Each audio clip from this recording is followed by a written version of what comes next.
Today we are reading from Srimad Bhagavatam, Canto 1, Chapter 9, entitled The Passing Away of Bhishma Dev, Text 17.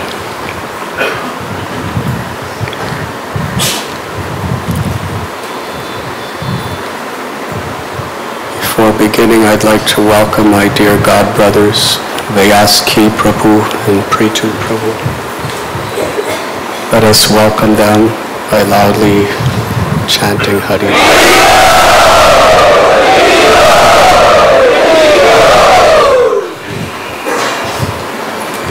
Today is, on our Vaishnav calendar, Bhishmastami. So it was decided we should speak something about Bhishma Dev today. Today's verse, Bhishma is speaking to Maharaj Yudhisthira.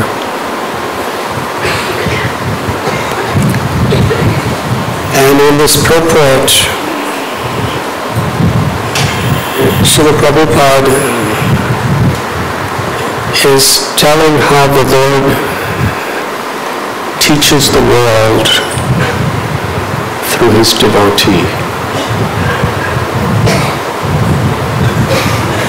There are many philosophical lessons and very subtle instructions as well in this incredible story.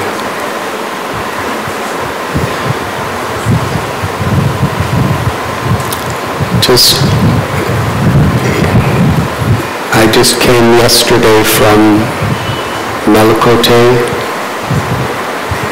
also known as Tirunarayanpur in South India, one of the four holiest places for the Sri Vaishnav Sampradaya. And every day we climbed a mountain. I believe it has 400 stone steps to reach it. And there is a temple of Lord Narasimha Dev, very ancient. According to the history of that place, Prahlad Maharaj, when he was king, he came there. And he was worshipping a Shalagram Shiva on that hill,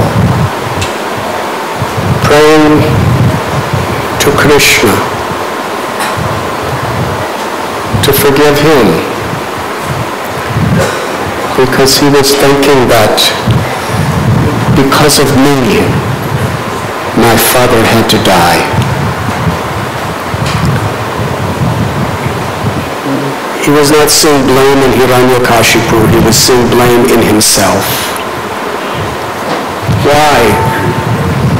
Just so that I could live, my father had to die.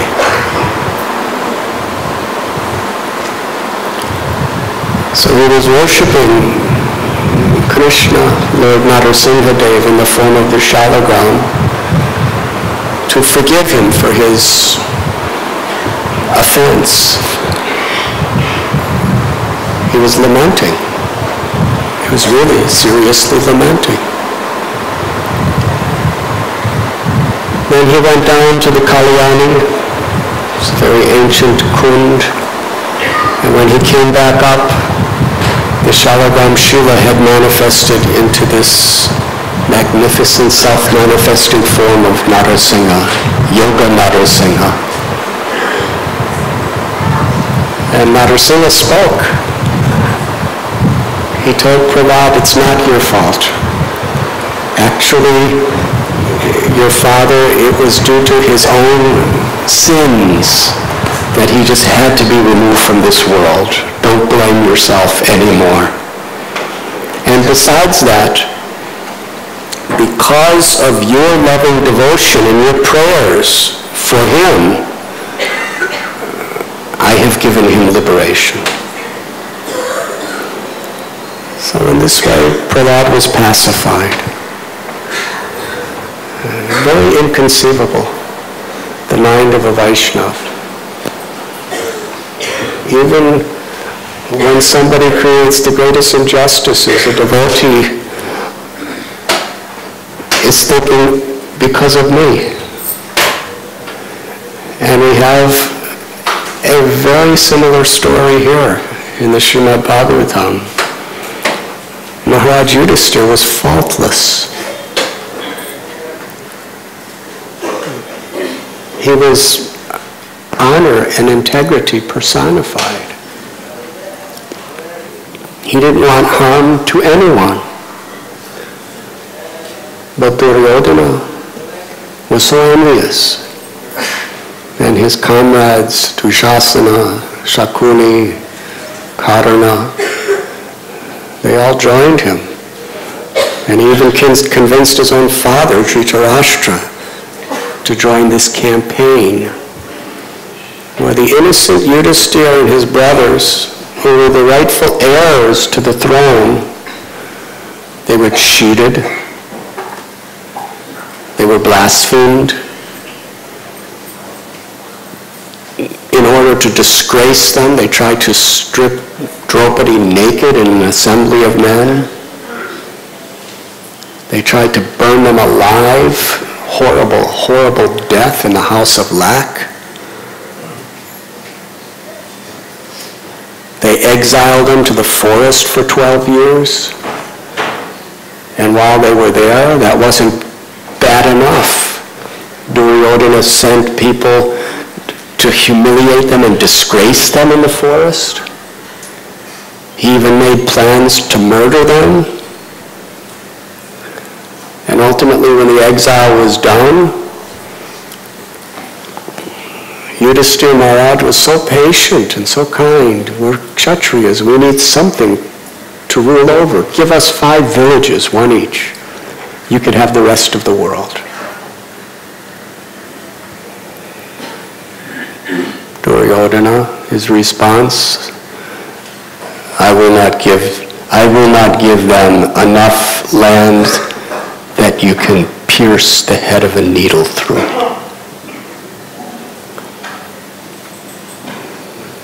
He was so envious. He was living by such a treacherous example.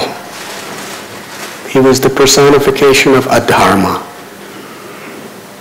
And meanwhile, Yudhisthira Maharaj was always his well-wisher. He was kind. And finally, it was Krishna that decided this war of Kurukshetra has to happen. Krishna was a messenger trying to avert this war. Yudhisthira Maharaj was trying by any means for an alternative in this war. But Duryodhana was so egoistic, so obsessed in his hatred, that ultimately the war had to be fought. And even during the war, there were times where Yudhisthira Maharaj was ready to give everything back to Duryodhana if he just gives the slightest concession.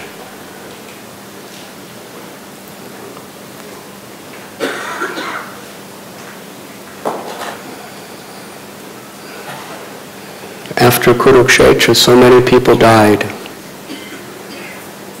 And Yudhisthira Maharaj was coronated as king. And here he is, lamenting like Prahlad. Because of me, all these people had to die. Because of me, all these women are widows. And all these children have no father. All so that I can sit on the throne. Prahlad Maharaj was also sitting on the throne.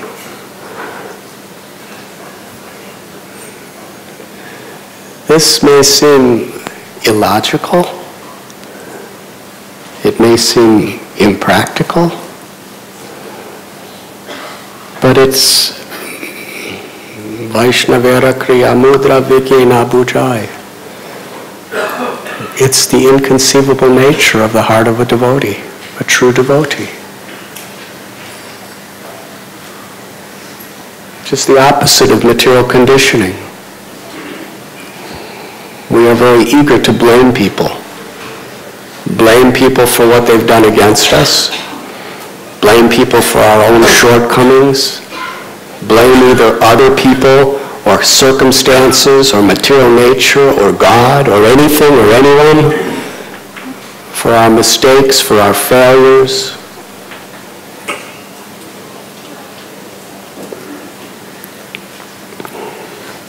But a devotee, even when actually for a conditioned soul, even when they're completely wrong themselves, they want to blame somebody else. That's the ego.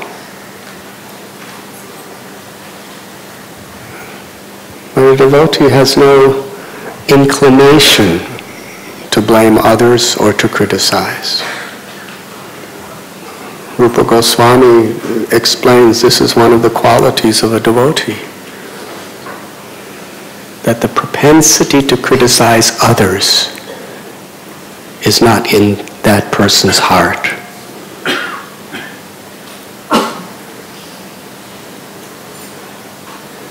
In the case of Prahlad Maharaj, Nrsimhadev had to manifest again just to pacify him. In the case of Yudhisthira Maharaj,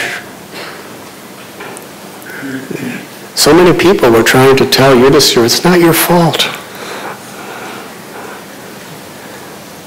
And Krishna, by his own love for his devotee, Bhishma Dev, he, by his own free will, was unable to pacify Yudhisthira Maharaj.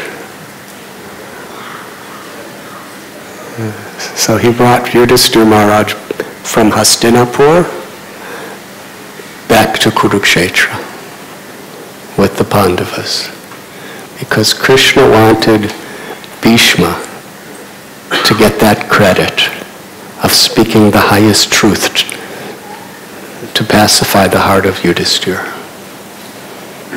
And also, Bhishma, who was laying in a bed of arrows, from his neck to his feet, you couldn't put your finger between two arrows. There were so many arrows.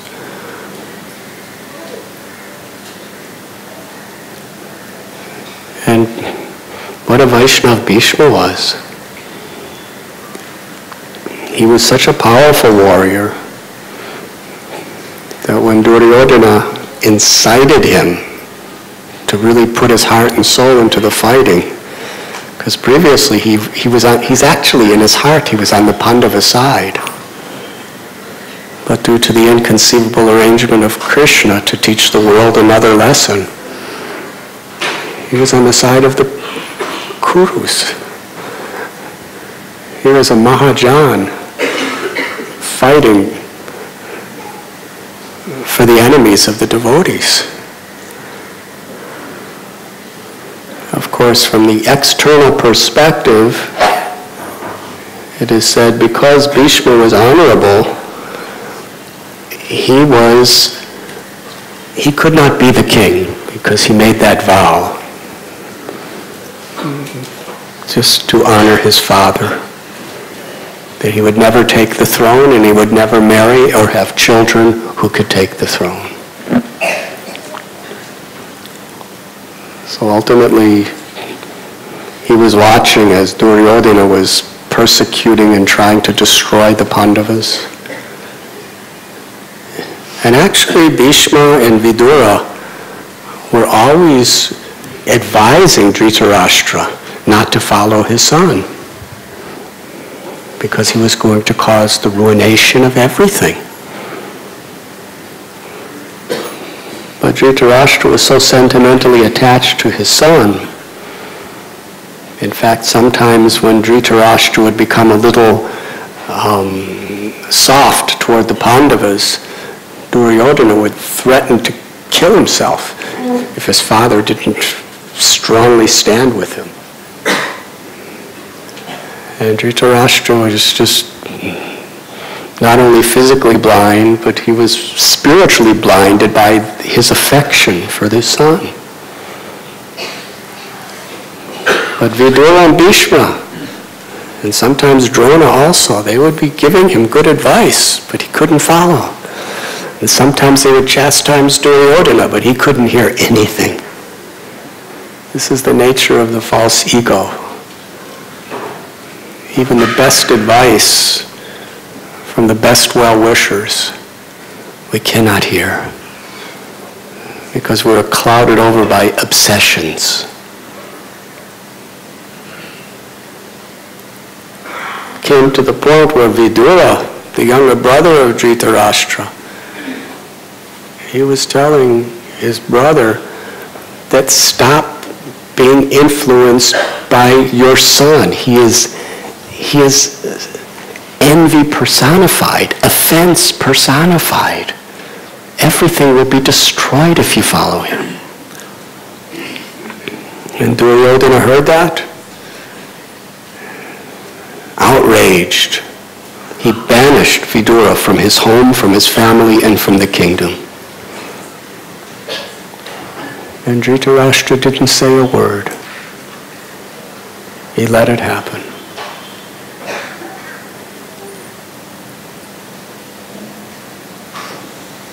But still, Duryodhana was the king, and from the perspective of mundane dharma, it's the duty of everyone to support the king. Duryodhana was maintaining Bhishma, and Duryodhana asked him to be the commander-in-chief, so Bhishma had to do it. But actually, he didn't have to do it. According to Srila Prabhupada, he was just so surrendered to Krishna. He knew that the Pandavas would win and the Kurus would die.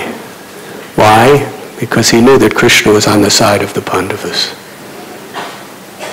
But Krishna had a plan just to show even the greatest person in the world is going to be defeated if he's on the wrong, if he's against Dharma, if he's not on the side of God. So during the war, Duryodhana, he really started criticizing Bhishma so bad because he was sentimental toward the Pandavas. So Bhishma said, okay, tomorrow I'm really going to fight. And he did. He was like a cyclone. Nothing could stand before him. He destroyed a major part of the entire Pandava army single-handedly in one day. And Bhima with his club, Arjuna with his bow and arrow, Yudhishthira, Sahadev, Nakula, great warriors, Drishtajumna, all they could do is stand on the side and watch. There was no possibility of even fighting against him. He was too much. They tried, but it's like, throwing a stick into a cyclone. That was the military status of Bhishma. And when the sun set, Bhishma honorably stopped fighting. But it was obvious that the next day when the sun rised, no one would survive the Pandavas. Bhishma would destroy everything.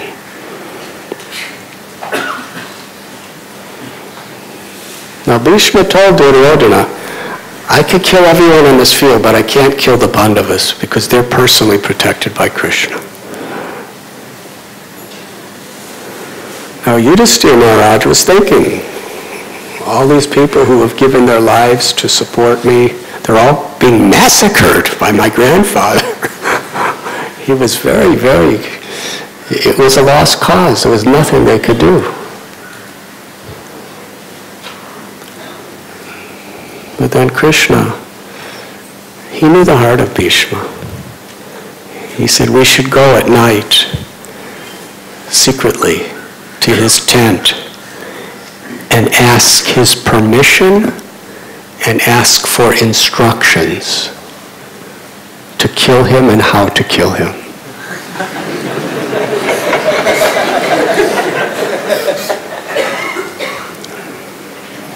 Now this is a very different type of battle with honor.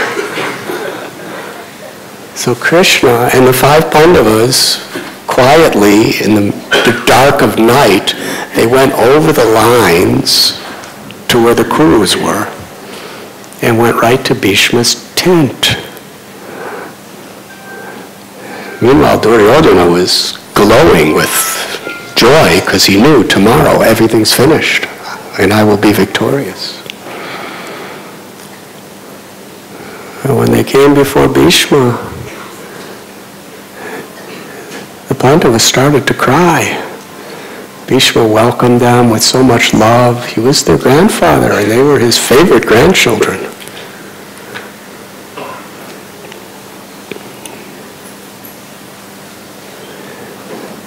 Why are you crying? Why do you look so disturbed? And ultimately, they had to speak. We are fighting for Krishna. We can't fight against you.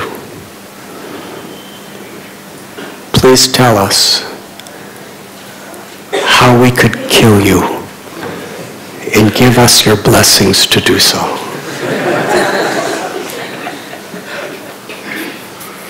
Now this was more painful for Yudhisthira and Bhima and Arjuna to ask. It was really painful because they loved Bhishma. As far as they were concerned, besides Krishna, they had no greater well-wishers in the world than Bhishma and Vidura.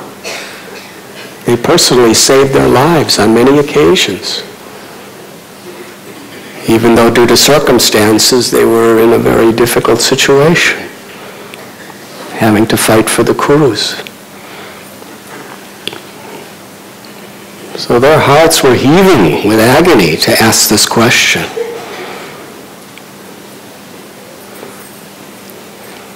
Just put yourself in the Pandava's position.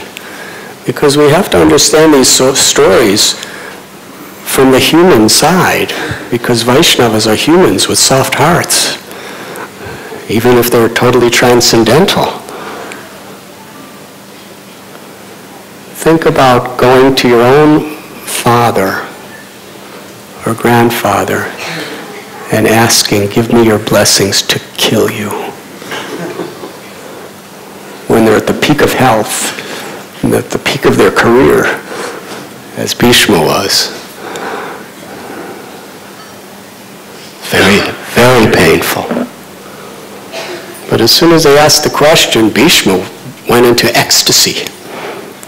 He was smiling, glowing with joy. I was waiting for the day you would ask me this question.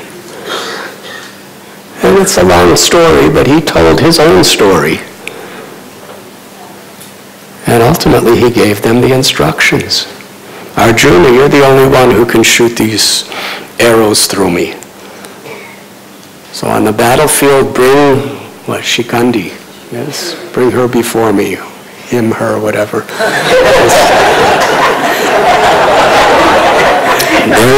There's a story of that. Where he was just trying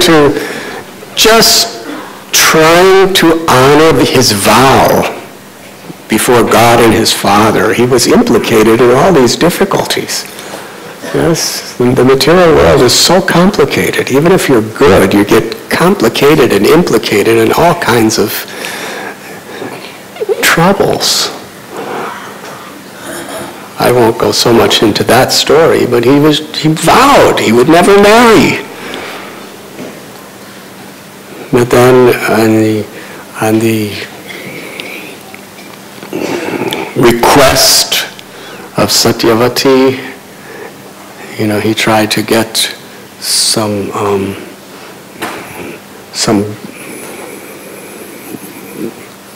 princesses for the prince. Yes, so he helped out, and one of those princesses, she was just about to get married to somebody else, and when she told Vichitravirya, the prince, about that, and he said, well, I can't marry you then. Then she went back to the person she was supposed to marry, and he said, well, Bhishma touched you because he kidnapped you to bring you to this other man, so I can't marry you. And nobody will marry you because you've been touched by someone else. It's high standards in those days.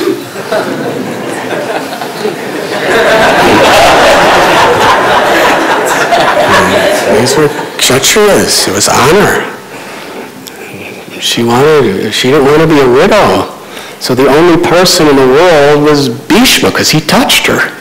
And all he did is grab her by the hand and put her on the chariot. It wasn't anything romantic.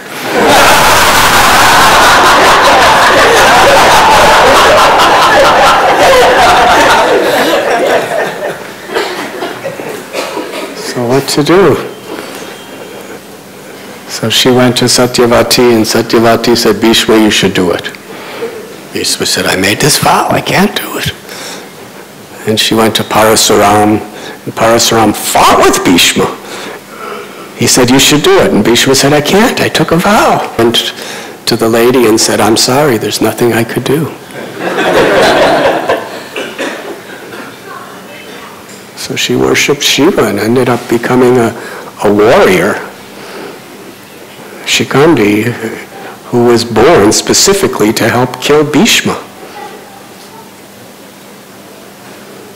Now, actually, secretly, Bhishma revealed it was out of her love, because Bhishma wanted to die. He had this benediction that no one could kill him. Yes? Until he desired to die himself. And he couldn't commit suicide, because that's sinful. And nobody could kill him. But actually, seeing the injustices against the Pandavas, he didn't want to be in this world. All his brothers got to go back to their abode. But somehow or other, he had to stay in this world. And he knew he wasn't this body. He wanted to go back to Godhead. He loved Krishna. So he took this as the greatest opportunity. Bring Shikandi, and then Arjuna, shoot your arrows. So the next day in the battlefield, everything was exactly. And Arjuna was shooting the arrows. But Arjuna loved Bhishma too much. He couldn't shoot him hard. And Bhishma was telling him, shoot harder. Because Bhishma's body was very like a mountain. Arjuna had to shoot with all of his strength to penetrate his body. And Bhishma lay down in a bed of arrows. Now Kurukshetra in January is very cold. And he was laying there. In honor of Bhishma, the entire battle stopped right at that moment when he fell to the ground. And all the warriors from both the Pandavas and the Kurus, they all went and personally honored Bhishma for his greatness and glory. And in his honor, they stopped fighting that day. And the next day, they began again. And Bhishma was laying there. But amazingly, he did not die, because his blessing was only at his own will. Even that. Can you imagine if one arrow pierces our body, we're finished? He had hundreds of them. Can you imagine the pain? But he remained alive through the rest of the battle. And then Krishna went down to Hastinapur after the last rites of all the devotees, all the warriors who were on the battlefield. He was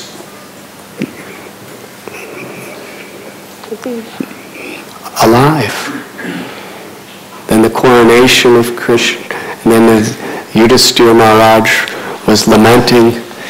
Bhishma knew that Krishna would come back for him. He had that faith. He only wanted to die seeing the beautiful moon-like form of Krishna, Shamsundar. He had that faith. He was waiting on the cold, dusty ground of Kurukshetra all alone for many days. And Krishna actually brought Yudhisthira back there for these two reasons. One, to glorify Bhishma, to show his power, to inspire and give courage and happiness to Yudhisthira, to instruct the whole world through Yudhisthira. But on the highest platform, Krishna wanted to fulfill Bhishma's heart's desire to stand before him at the moment of death. So here we have Krishna and the Pandavas all bowing down before Yudhisthira Maharaj. And Krishna blessed Bhishma. They all bowed down to Bhishma. Krishna blessed Bhishma to speak these profound truths, to relieve him of all pain so that he can speak. And toward the end of the discussion, in these particular verses that we're reading today, Bhishma, who is a Mahajan, one of the 12 highest, most learned authorities on knowledge, is admitting no one can understand the plan of the Lord. Why did the Pandavas have to undergo such difficulties?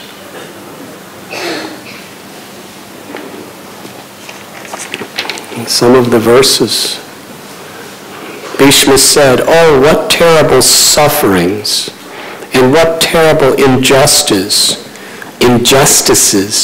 you good souls suffer for being the sons of religion personified. You did not deserve to remain alive under those tribulations, yet you were protected by the Brahmins, God, and religion. As far as my daughter-in-law Kunti is concerned, upon the great General Pandu's death, she became a widow with many children, and therefore she suffered greatly. And when you were grown up, she suffered a great deal also because of your actions."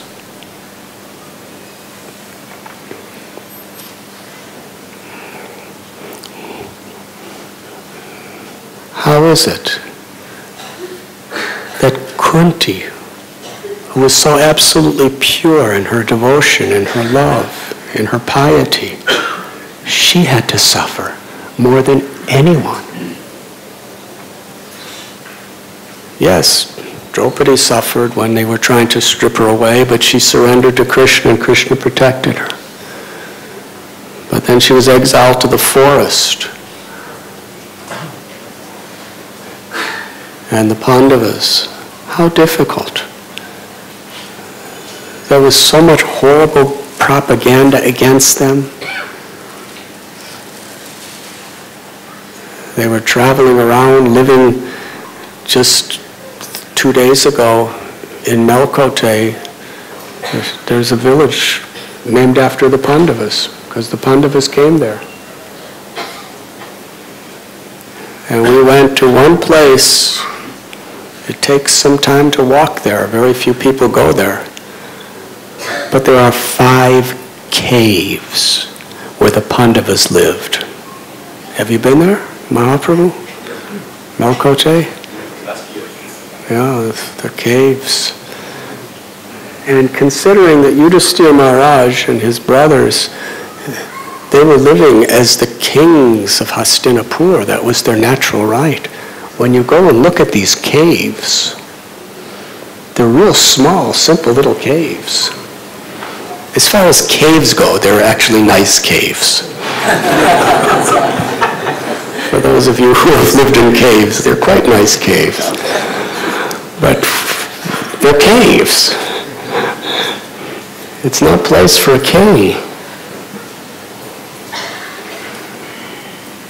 There's no door. You don't have a front door on your cave. Can't lock it. You don't have any furniture. No kitchen.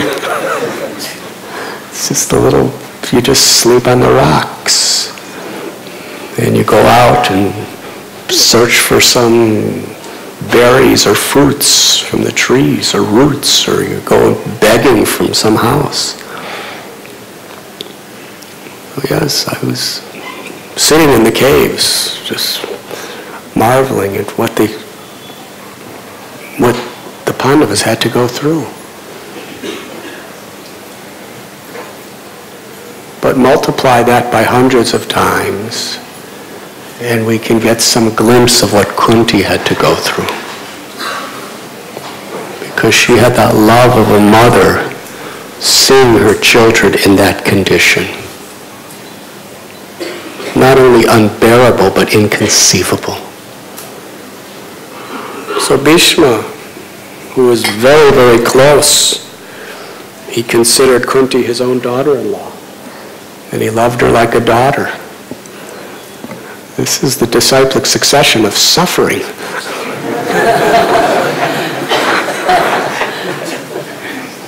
Kunti suffered so bad to see her children, her son suffering, and Bhishma is suffering, seeing his daughter suffering.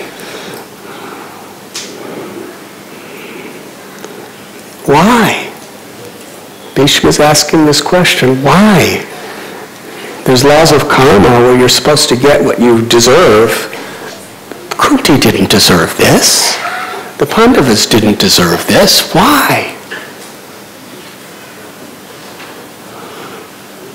Then Bhishma gives his opinion. In my opinion, this is all due to inevitable time, under whose control everyone in every planet is carried, just as the clouds are carried by the wind.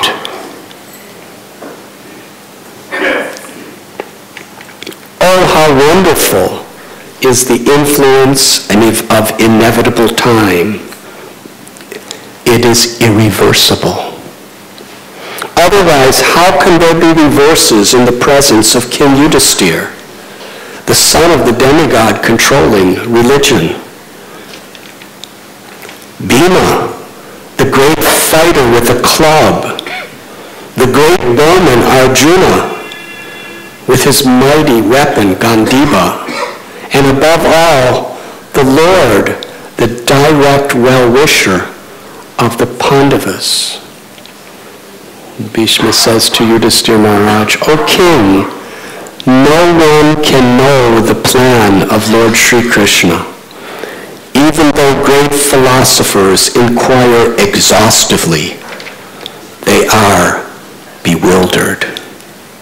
O best among the descendants of Bharat, I maintain, therefore, that all this is within the plan of the Lord. Accepting the inconceivable plan of the Lord, you must follow it. You are now the appointed administrative head, and my Lord, you should now take care of those subjects who are now rendered helpless. In this verse today, what Bhishma is essentially telling Yudhisthira Maharaj, is we really just have to have faith in the perfection of Krishna. We cannot understand the details of why he does what he does. What to speak of Krishna, the controller of all controllers? We can't even understand the details of the laws of karma, which are just mundane laws. We can understand the principle, and we can take the proper medicine. Just like if you get malaria, and if you stay in Bombay long enough, you probably will.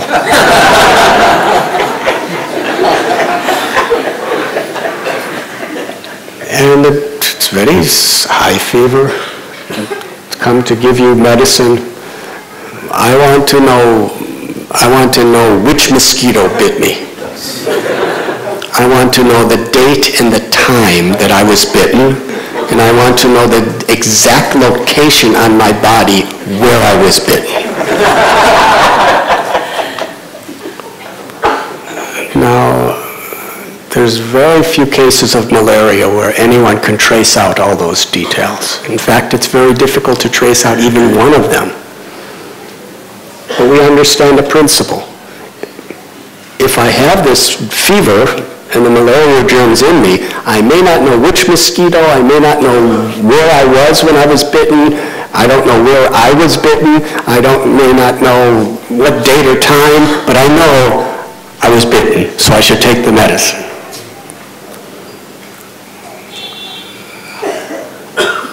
So why we're suffering, what the karmic is, we may not understand exactly what the karma was of why I'm suffering, but we can understand the principle that I did something. And therefore,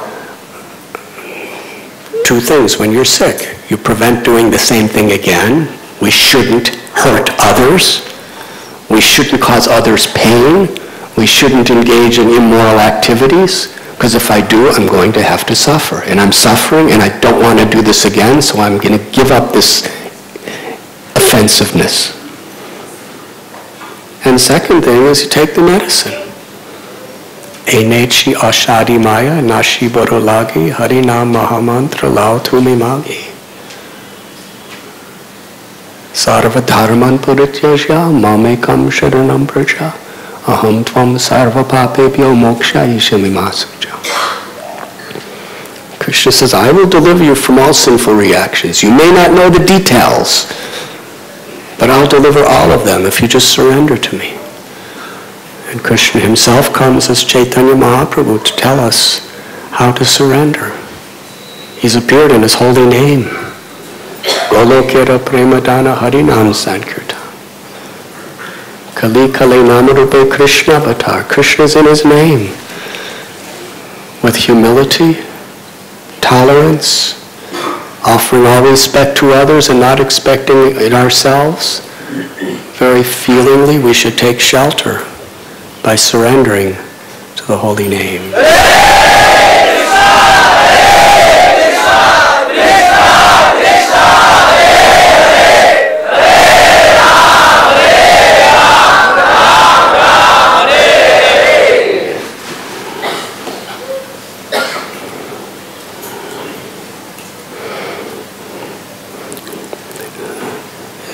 Bhishma is telling Yudhisthira, you may not understand it, but you're a surrendered soul.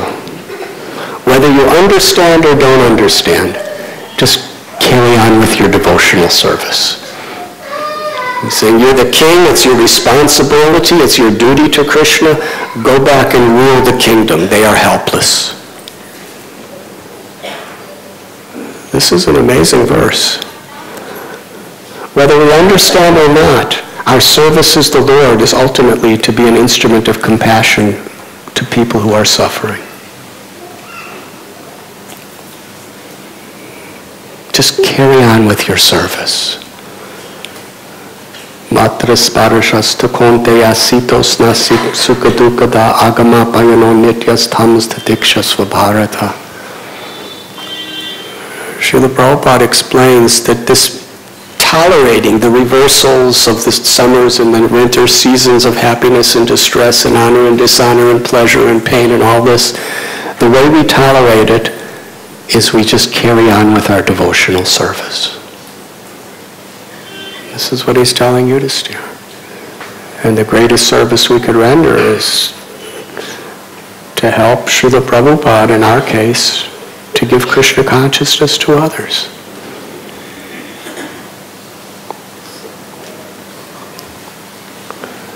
And we find that when the Lord puts his devotees in these types of reversals, even for long times, if the devotees just go on with their service with humility and faith, Krishna makes those reversals into something very auspicious.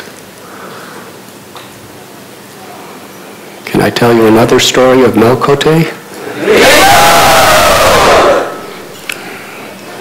I'm going to miss my airplane, but I will take the risk.